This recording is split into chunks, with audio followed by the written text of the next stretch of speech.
All right. Get my spotlight on here.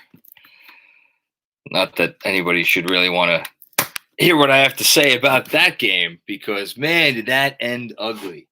All right. So we have a final in Utah. The Knicks end their 4-game West Coast swing with a loss to the Utah Jazz in a weird game, a really odd game, because you had one of the great half performances in recent Knick history from Austin Rivers.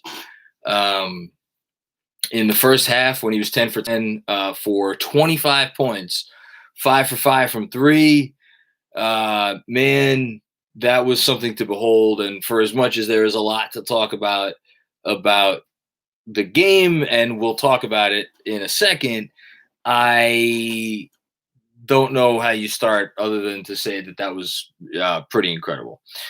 All right, let's talk about the game. Because you know what? I mean, what do you say about Austin Rivers other than that he got really hot, and thanks to him getting really hot, the Knicks were leading a game by 15 that they probably should have been tied. Maybe up by a couple, but they went into the half of the lead. And the Utah Jazz outscored them by whatever it was in the second half, 20 some odd points. The final margin of victory was 14. So it is what it is. Here's the thing. This is the fourth game of a fourth game of West Coast swing. Utah has not just been the best team in the league over the last 3 weeks since they last played the Knicks. They have been the best team in the league by a comfortable margin over the last 3 weeks. 3.5 weeks, I guess now. And they have, I think it's a 15 positive net rating over that time. If you go look at cleaning the glass, they came into tonight with a plus 25 over the last 6 games. Like, they're playing, like, they put up, I think, 45 threes. I checked a few minutes ago tonight. And the reason that, like, they're kind of unstoppable, 48 threes, excuse me. So they made 15 of 48 threes for 31.3%. So 31.3% is obviously not a great percentage. And they missed a ton. But when everybody on your roster, other than whoever you have playing center, is not just like, okay, he can make a three, but no. Everybody they put in the game, other than their two centers, Gobert and Favors, is a legitimate threat that you have to fear. From Niang to O'Neal to obviously Bogdanovich and Connolly and all of those guys. Like, they are all legitimate threats. And that's a really freaking hard team to guard, especially when the guy who's in the middle for 30-plus minutes a game, Rudy Gobert, is, no, he's not Shaq, as Shaq made sure to point out a few weeks ago, but he's pretty damn good. So, man, that team is going to be a problem in the West all season. But this is not a Jazz post game; it's a Knicks post game. But I want to put it into context because, like, the Knicks ended up losing this game by 14, and they once led up by 15. So it feels like it's a bad loss. But I think when you consider the opponent and how well that opponent has been playing, and how much they are just absolutely when a team like that gets that locked in on defense, and they were locked in on defense in the second half, let me tell you, I'm not sure what a team like the Knicks is supposed to do. And we'll get into some of the rotation stuff in a bit because I see the chat is very, very much wanting to talk about the Knicks rotation and possibly some trade rumors, which we'll get to both of those in a bit. The Knicks from 3 tonight shot, I'm going to guess 10 of 25. Let's see how close I am. They were 10 of 27. And that's with Austin Rivers going 5 of 7. So if you take out Austin Rivers from the equation, the Knicks were 5 of 20 from 3 tonight. You're not going to, it's really tough for the Knicks to win any game if they have that kind of performance from deep. Like, they need to get 10, 11, 12 threes to have a chance in most of these games unless they're getting outlier performance. And RJ was 3 from 3. Yeah. And you know what, Jose, thank you for pointing that out because this early season has started off with some nice wins. They're now 8-11. I know they were 8-8 and they've lost 3 in a row. 8-11 is still way better than they were supposed to be. They're going home now. They've had a really rough start to the season in terms of the schedule. They've played a ton of road games. So I think it's easy to get sucked into, like, it's all about this season. Every Knicks fan, me included, needs to stop and remind ourselves on the regular that this is about a lot more than just this season. Yes, the Cavs are going to be tough. And I think if you're a fan and you're watching this game and you want to take away some positives from this game, the first thing that I would take away, and I'm not even sure it's close, is R.J. Barrett. So, yes, he was 3 for 3 from deep, which is obviously phenomenal. He seems to have not – he hasn't allowed the shooting slump, and not even one shooting slump. He was whatever he was, 0 for 21, and then he was 1 for 21 in 2 separate, like, sample sizes. And yet he's still firing away. He's firing away with confidence. He was 3 for 3 tonight. He is, if he's not over, I think he's over 40% for the last 7 games. That's not an insignificant sample size. A lot of complaints about Mitch in the chat tonight. I'm not sure that's warranted after tonight. I know he had some. The Jazz got some offensive rebounds. A couple of those were on some funny bounces, though. I do think Mitch is a poor defensive rebounder, but we'll get to Mitch in a second. Stick with RJ for another minute. He was, especially in the first half, and I think they got away from this a little bit in the second half, but definitely in the first half and certainly in the first quarter, they were letting R.J. Barrett kind of run the offense, or at the very least, leave it up to him to make plays, which is, as I've been saying, for anybody he's been following me for the last 10 months, I think that's where his strength has to lie. And he only got 4 assists tonight, but I thought he was really looking to get his teammates involved. I thought a lot of those passes were really good. He ended up with 17 points on just 11 shots. I thought it was one of the steadier games that R.J. Barrett has played, and I think it's a really encouraging sign coming off the last game against Portland, where he had, obviously kind of a down night. So good stuff from RJ. I thought Randall was good. I thought Randall was trying to rely a little bit too much on trying to draw fouls. But overall, we're now 19 games into the season, so we're more than halfway to the All-Star break.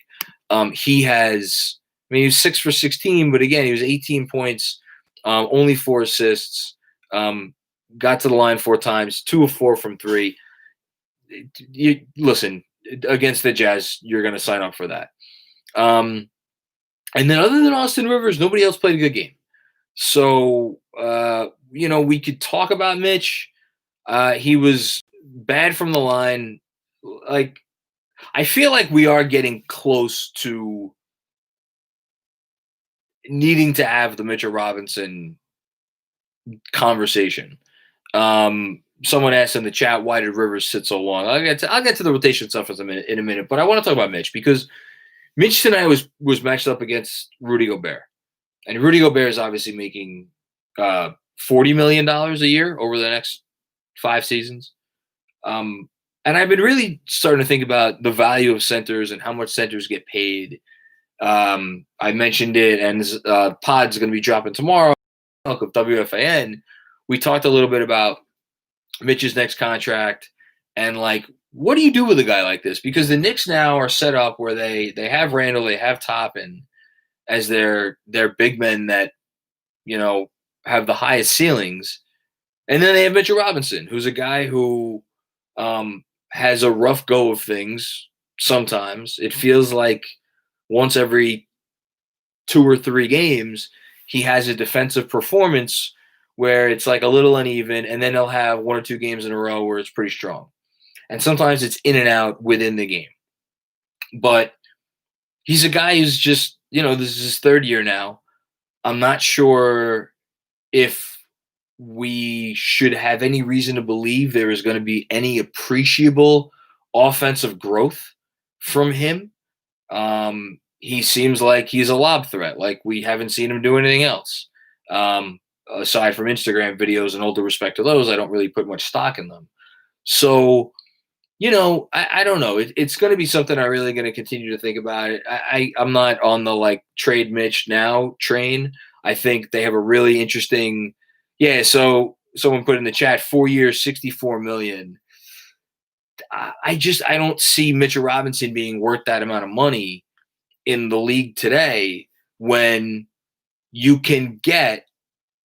I don't know. I don't know if Nerlens Noel is like 80% of Mitchell Robinson, 85% of Mitchell Robinson, but the point is, you get Mitchell Robinson or you get Nerlens Noel for 1 year, $6 million, and he could do a decent Mitchell Robinson impersonation on most nights. You got veterans like Derek Favors, who was available to the Jazz for I don't know what it was, but it wasn't a lot of money. Like centers are out there. We have to start really closely examining what is the premium that Mitchell Robinson brings, not just on a couple of highlight plays, because he's going to have those plays every night, like the one he had where he blocked Donovan Mitchell tonight, where he played that pick and roll coverage perfectly. Literally can't play pick and roll coverage better than that, and made a block that I don't think there are 3 other centers in the league who can make that, because it required impeccable timing. And it required his ability to obviously, physically get high up enough to block the shot. But we're not seeing that on a regular basis. I am more than willing to give him not only until the rest of this year, but all of next year to see if he can find some more consistency, and this new coaching staff can get more consistency out of him. But, nights like tonight where he's kind of uneven, it makes me pause. Okay.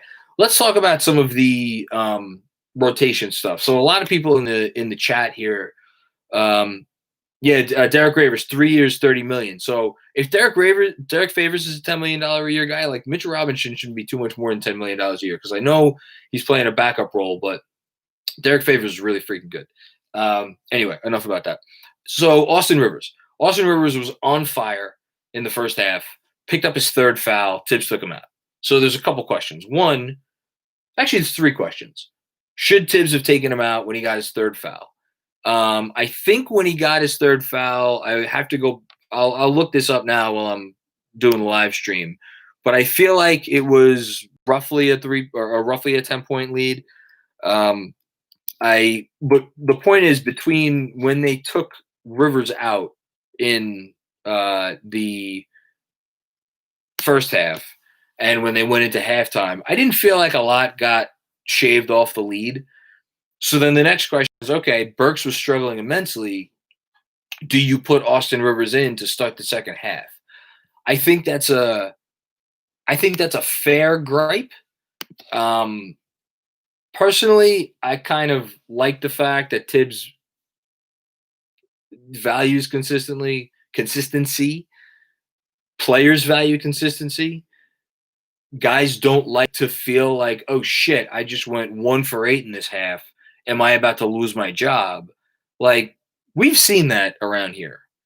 And as much as it was really frustrating to lose this game and see Austin Rivers like go cold in the second half, if we're again keeping it big picture and keeping the focus on what we need to keep the focus on, which is long term, I don't think you do that. Someone in the chat said Tibbs was very bad tonight. I don't like. I'm not sure what you wanted Tibbs to do differently. Did you want him to start Austin Rivers in the second half? Did you want him to bring Austin Rivers in quickly? More, no pun intended, or faster, I should say, in the second half. Design more plays for Austin Rivers. Like, the dude got hot. He went off in the first half. A half an hour went by. Like, it's really tough to contain that momentum. You catch that lightning in a bottle and give the Knicks credit for going after it on all the possessions that they did in the first half. I'm not going to blame Tibbs for not making, trying to shoehorn in Austin Rivers to try to win them this game.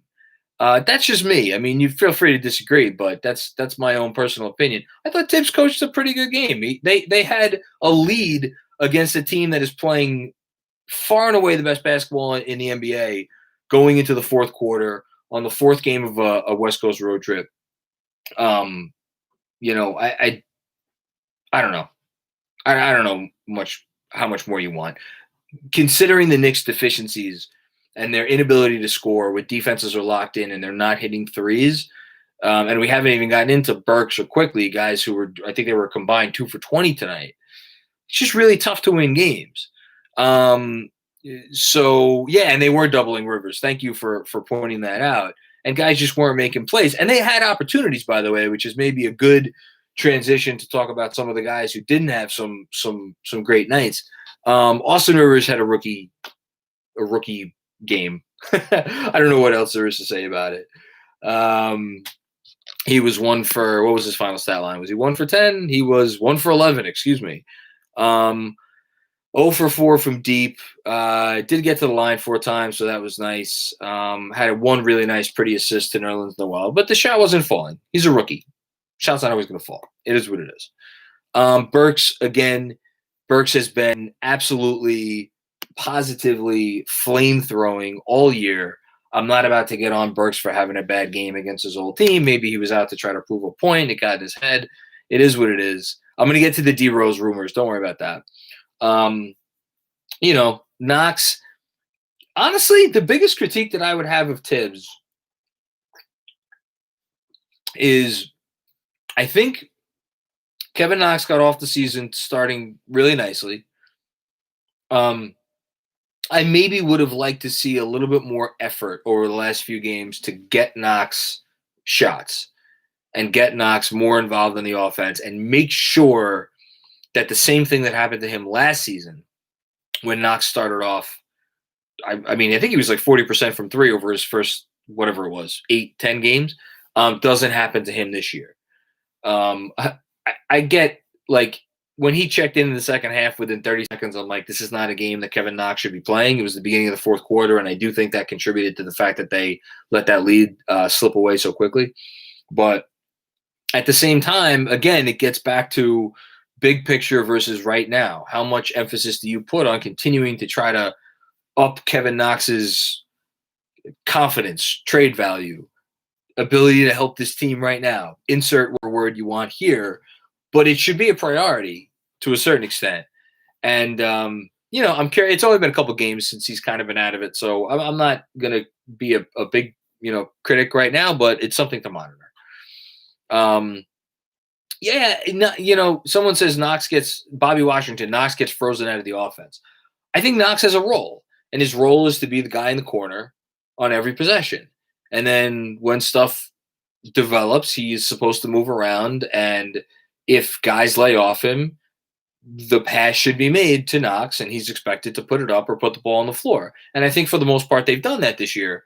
I think that they're freezing him out? No. Do I think that there are instances where they're maybe missing him? Yes. I've noticed Payton do it a bunch of times. And that's a good transition to talk about, the guy that we always have to talk about on these things, Alfred Payton. Let's see what Alfred Payton's stat line was tonight. Do we get a 2 for 6? Do we get a 3 for 9? Do we get the 4 for 12?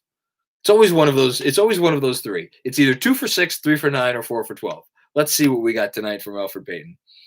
Tonight we got the we got the 2 for 7. He couldn't make up his mind between 2 for 6 and 3 for 9, so he went 2 for 7. Okay, credit to him. I don't know what the hell else to say about Alfred Payton that I haven't already said, other than that there was a possession that Payton has been missing a lot. Like, he has at least 2 drives a game, Alfred Payton, where he takes a little floater, a little 4, 5, 6 footer, and it either comes up short or it comes off the side of the rim. And you notice that there's someone wide open in the corner that he doesn't seem to look for. And I get that Thibodeau likes his point guards to try to score.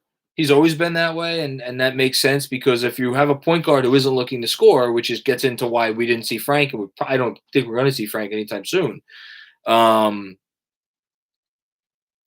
Someone just said, just quick diversion, Mitch just tweeted and deleted something about one day just let me play. Yeah, so this is the shit that, like, from Mitchell Robinson, you have to shake your head at, because you got to earn the right to be a bigger part of the offense. And I just like focus on doing the little things first. And I'll get back to Peyton in a second, but you know, Zach DeLuzio for the Strickland had a really great thread about the Portland game the other day. And he started off by pointing out a couple instances where one, Mitch was kind of lollygagging getting back. Another one where he set a really lazy screen. And like we're seeing this shit from Mitch. We're seeing this shit from Mitch, not as much as we have in the past, but consistently enough that it's an issue. And if you don't do all the little things on this team with this coach, you don't get to complain, because guess what? In years past, that's one thing because nobody was fucking doing what they were supposed to do. But now, when you got guys like Julius Randle fully bought in, doing all of the little things that we didn't see Julius Randle do last year, and you have, all of these other guys, Austin Rivers and RJ Barrett, obviously, setting the tone as a leader. When you have all these guys doing all the little things, and you're not always going to do the little things. Like Mike Green made a point on the broadcast a few minutes ago about how Mitch seems to be almost cavalierly treating free throws. And it's obvious because that dude has good shooting form. There is no universe where he should be shooting under 50% from the line. And it's because he goes up there and he doesn't really concentrate. And I didn't mean for this to turn into like a Mitch gripe session, but Mitch has zero business tweeting anything out. Zero business. And like, this is why my guess is if they did come to the point where they decided, like, look, we want to see what is out there that we could get from Mitchell Robinson, I'm not sure there's some team that is gonna like run and try to, give up the farm to get him. So that's why it's like you got this guy under contract for I think he's 1.6 or 1.8 this year and like $2 million next year, and then he becomes an unrestricted free agent. Maybe the best move is to just keep him on the cheap for the rest of this year and next year, and go from there. I mentioned I'll give you guys a little sneak preview of the newsletter. I heard recently that the Knicks were, I'm not gonna say interested because I don't want people to go nuts, but they're keeping tabs on Drummond in Cleveland. I'm not shocked, and honestly, I can't even say that that's crazy. Not with how Drummond's played and not with, again, all of these issues that we're talking about from Mitch.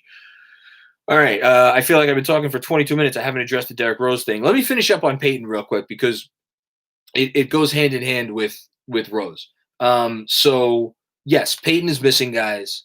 He is not only limited in what he could do on the floor, but he's playing poorly for him. So they do need to upgrade. And as we saw tonight, as a reminder, there is a reason why Tibbs is not about to insert Emmanuel Quickley into the starting lineup and say, here, this is your team for the next, whatever it is, 53 games.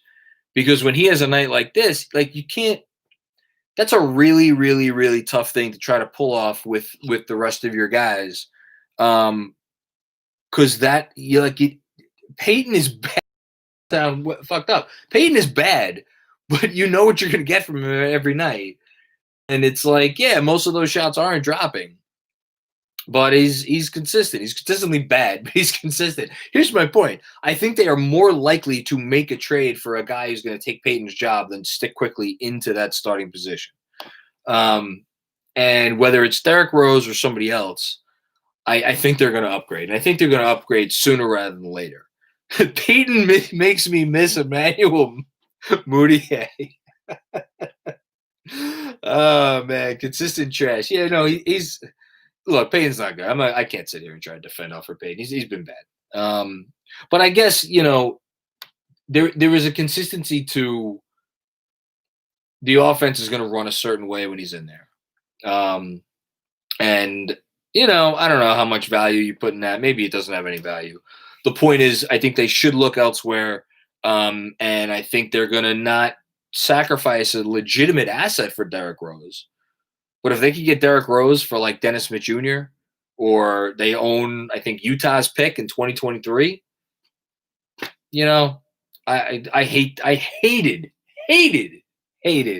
Derrick Rose when he was here because I thought he didn't give a shit at all on defense in particular, and was looking to like just pad his stats entering to free agency, and that really bothered me. And if they trade for him, I'm going to trust that Tibbs can get the best out of the guy and be more consistent. But there are other options I would look for. Someone says, why would they trade for Drummond? Because Andre Drummond's really good. I'm not saying they would like trade Mitch for Drummond. I don't think they should. I don't think they will.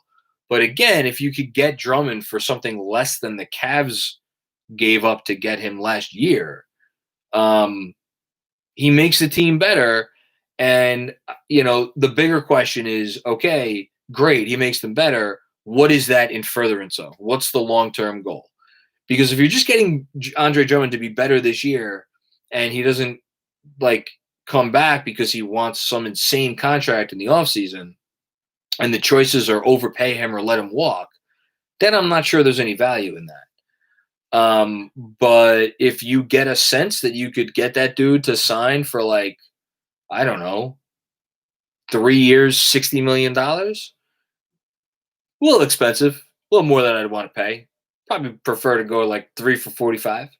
But he's been a borderline all-star this year. Would he fit with Julius Randle? Absolutely, he would fit with Julius Randle. You need to get a point guard who could shoot. But if you give me a point guard who could shoot, R.J. Barrett, a good a Burks level wing, also a shooter, and then Randle and Drummond, that dog will hunt. So, Bobby, you just said Drummond puts up stats but doesn't impact winning. As Pistons fans, I completely agree with that. He was stat chasing on the Pistons for a couple of years there. I do think he's impacting winning more in Cleveland. You can't be the starting center for the team that has whatever they have, the 5th or 6th best defense in the league without, committing. And I think he's been better this year. Has he only been committing more on defense and doing less of the nonsense on offense because he's looking for a contract?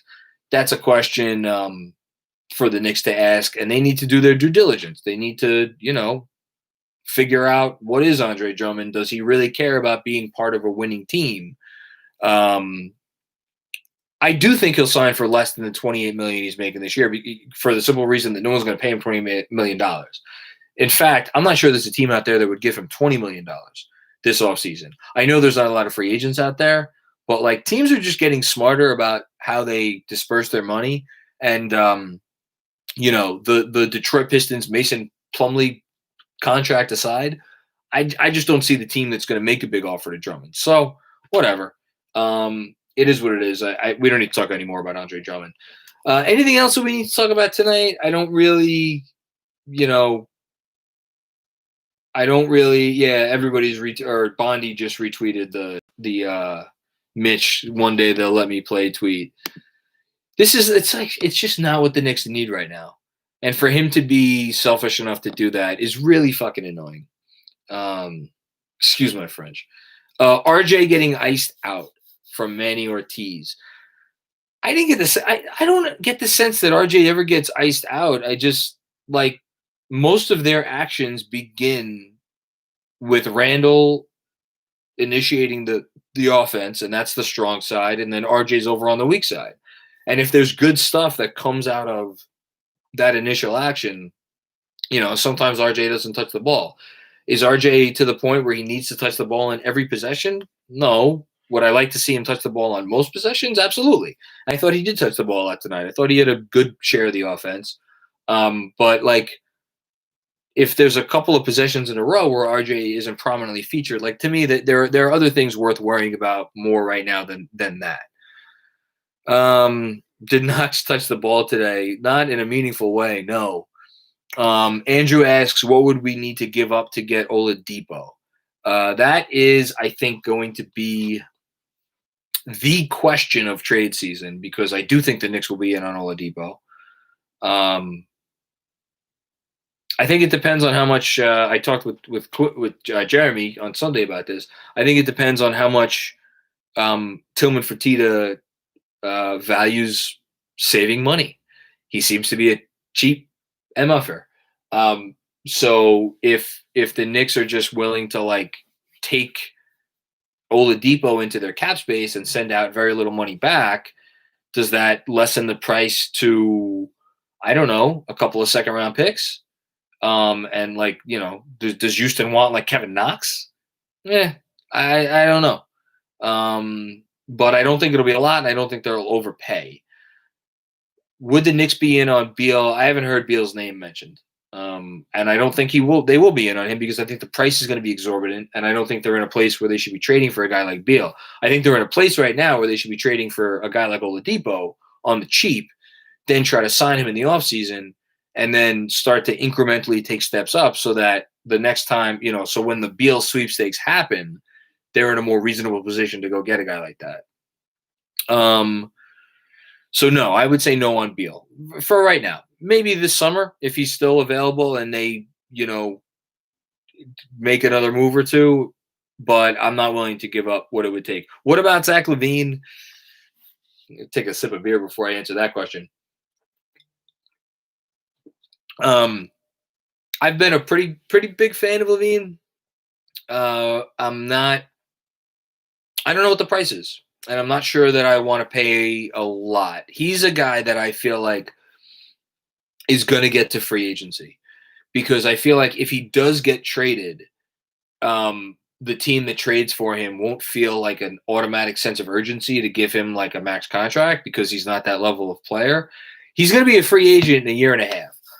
He's a guy that I would target again in free agency. I'm not sure that I'm willing to give up like a first round pick and a good young player, which is what it would take to get LaVine. So I guess I would say no on LaVine for now. Lonzo, again, like everybody's talking about like these different trade options. It all depends on the price. So, if the Pelicans want Frank Ntilikina and the Charlotte pick this year, sure, great. I'm not giving. I don't know that I want to give up a first rounder for Lonzo Ball. Even the Dallas 2023 first, like I would consider that, but because again, what are you trading for? You're not trading for Lonzo Ball. You're trading for the right to pay Lonzo Ball's next contract. What does Lonzo Ball want on his next contract? We don't know the answer to that question, and I have a feeling it's more than you're going to want to pay. Because as a player, he hasn't justified that yet. Now, if you think that he is just in a bad situation this year, and last year is more of an indication of what Lonzo Ball is as a player, and you feel like you're buying low on a guy who could be a starting point guard against a wing or a starting point guard alongside a wing initiator on a good team, and that the 3-point shot is eventually going to get there, maybe you give up a little bit more for him. But I still don't want to pay that guy too much money in the offseason. What about helping the Nets unload Spencer Dinwiddie's stash for next season? What's the value of Spencer Dinwiddie's cap hold? Or not cap hold, bird rights, excuse me. I'm not sure. I'd give up something. I'm not sure a lot. I'd give up like a future protected second round pick and like Dennis Smith Jr. That's about it. Okay. Anything else? I feel like we've talked about a lot tonight. I don't. If anybody has any other questions, type them in now. But other than that, okay. Let's take a couple more. We could bench Payton for Aaron Brooks.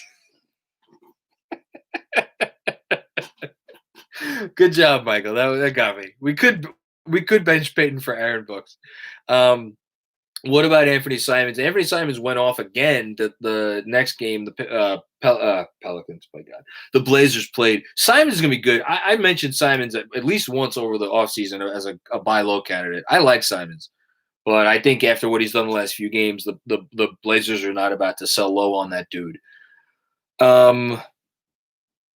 Oh my God, I haven't drank enough to answer. What would you need from Golden State Warriors to take Clay and Wiggins' contract? Yeah, a lot. We'll end with this. Do you think the Knicks are willing to trade Frank with the Nets? I could see them wanting Frank Bullock or Noel.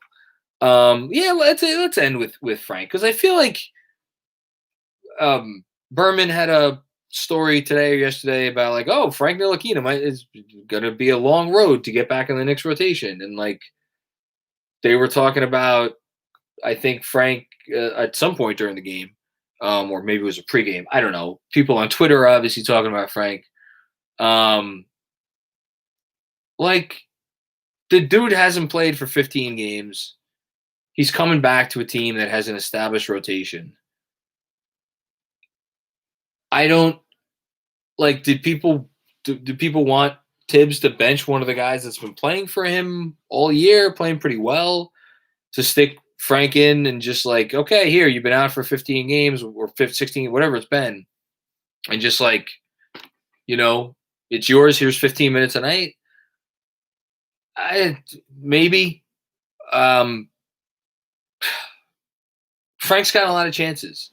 He was good at the beginning of the year, but he also still brings with him the same issues that he always brought, which is not getting into the lane, not really being aggressive as a guard.